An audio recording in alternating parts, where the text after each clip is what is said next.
Êxodo 38. Fez também o altar do holocausto de madeira de acácia, e de 5 covados era o seu comprimento, e de 5 covados a sua largura, era quadrado, e de 3 covados a sua altura. E fez-lhe as suas pontas nos seus 4 cantos, da mesma peça eram as suas pontas, e cobriu-o de cobre. Fez também todos os utensílios do altar, os cinzeiros, e as pás, e as bacias, e os garfos, e os braseiros, todos esses pertences fez de cobre. Fez também, para o altar, um crivo de cobre, em forma de rede, na sua cercadura embaixo, até ao meio do altar. E fundiu 4 argolas para as 4 extremidades do crivo de cobre, para os lugares dos varais. E fez os varais de madeira de acácia, e os cobriu de cobre. E pôs os varais pelas argolas aos lados do altar, para com eles levar o altar, fê-lo oco e de tábuas. Fez também a pia de cobre com a sua base de cobre, dos espelhos das mulheres que se reuniam, para servir à porta da tenda da congregação. Fez também o pátio do lado meridional, as cortinas do pátio eram de linho fino torcido, de 100 covados.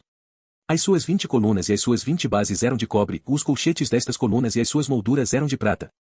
E do lado norte cortinas de 100 covados, as suas 20 colunas e as suas 20 bases eram de cobre, os colchetes das colunas e as suas molduras eram de prata.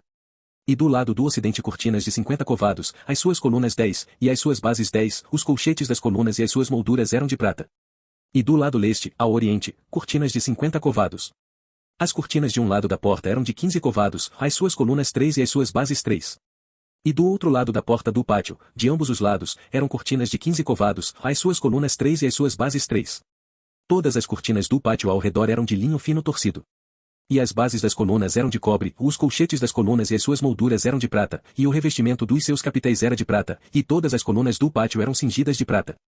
E a cobertura da porta do pátio era de obra de bordador, de azul, e de púrpura, e de carmesim, e de linho fino torcido, e o comprimento era de 20 covados, e a altura, na largura, de 5 covados, conforme as cortinas do pátio. E as suas 4 colunas e as suas 4 bases eram de cobre, os seus colchetes de prata, e o revestimento dos seus capitéis, e as suas molduras, também de prata. E todas as estacas do tabernáculo e do pátio ao redor eram de cobre. Esta é a enumeração das coisas usadas no tabernáculo do testemunho, que por ordem de Moisés foram contadas para o ministério dos levitas, por intermédio de Itamar, filho de Arão, o sacerdote. Fez, pois, Bezalel, o filho de Uri, filho de Hur, da tribo de Judá, tudo quanto o Senhor tinha ordenado a Moisés. E com ele Eliabe, filho de Aizamaque, da tribo de Dan, um mestre de obra, e engenhoso artífice, e bordador em azul, e em púrpura e em carmesim e em linho fino. Todo o ouro gasto na obra, em toda a obra do santuário, a saber, o ouro da oferta, foi 29 talentos e 730 siclos, conforme ao ciclo do santuário. E a prata dos arrolados da congregação foi 100 talentos e 1.775 siclos, conforme o ciclo do santuário. Um beca por cabeça, isto é, meio ciclo, conforme o ciclo do santuário, de todo aquele que passava aos arrolados, da idade de 20 anos para cima, que foram 603.550. E houve 100 talentos de prata para fundir as bases do santuário e as bases do véu, para as 100 bases 100 talentos, ou 1 talento para cada base. E dos 1.775 ciclos fez os colchetes das colunas, e cobriu os seus capitéis, e os cingiu de molduras.